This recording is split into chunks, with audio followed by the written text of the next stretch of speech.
Do you guys ever notice that Sierra has a bow on her back? That's nice. Good on you, Sierra.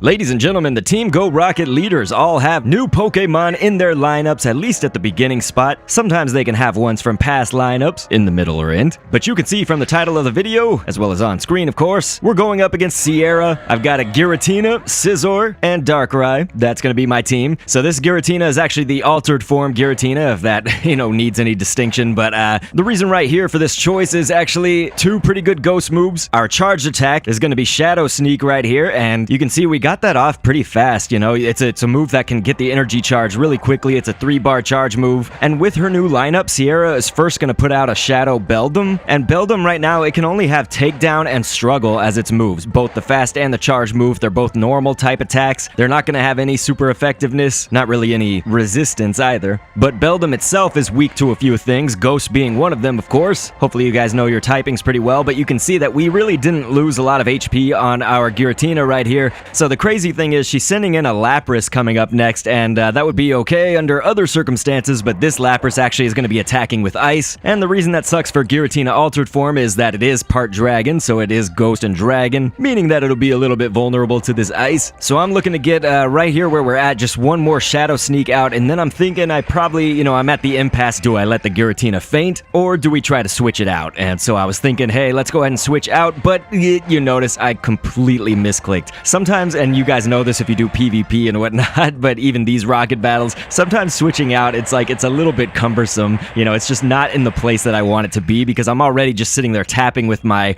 right thumb. Maybe I need to be using my left at that point or something. I don't know. I'm trying to do everything at once, but I'm sitting in the Scizor, and it was kind of just, I was a little bit flustered, but that's okay. The Scizor mainly just because we are going to be able to get this with Fury Cutter and X Scizor, the moves, we are going to be able to get that fired off pretty quickly and mostly rapidly. So that was kind of one choice for that. It's also, we're doing kind of neutral damage all around. This Lapras, the ice moves aren't super effective against us, but they're also not, resisted. So kind of a catch-22 maybe, but also just on the off chance that our Scizor would have survived that, which you can see it didn't, it just fell. It would have been good for a lot of potential lineup choices that she would have at the anchor. And so this Lapras actually gonna get off a charge move. That's not too good. I didn't want that to happen, but that's okay. We do have shields right here, and we even have another one right after this. So our final Pokemon gonna be Darkrai. Didn't really have too much to take down the Lapras, so that was okay, and also, of course, every time that they attack with a charge move, or when you attack with a charge move, or if their Pokemon faints, or you switch out, or you faint, anything like that, there's a period there that's about 3 seconds of stagnation. Now, you're gonna see that this Darkrai, it just did a Shadow Ball and almost completely one-shotted that Alakazam. Certainly powered up all the way, I'm sure that Darkrai would have done so in one fell swoop. But what I was saying is something that I repeat in a lot of videos. It's just if you're new around here or somehow didn't know that, there is that 3-second period of stagnating where their Pokemon on Team Go Rocket, their side, it's not going to move for those 3 seconds approximately after a charge attack or after some kind of switch out, whether by fainting or not. So, again, it's like, while yes, that did suck that Lapras got off one of the charge moves, we had another shield, so it was okay, and also that made it stand still,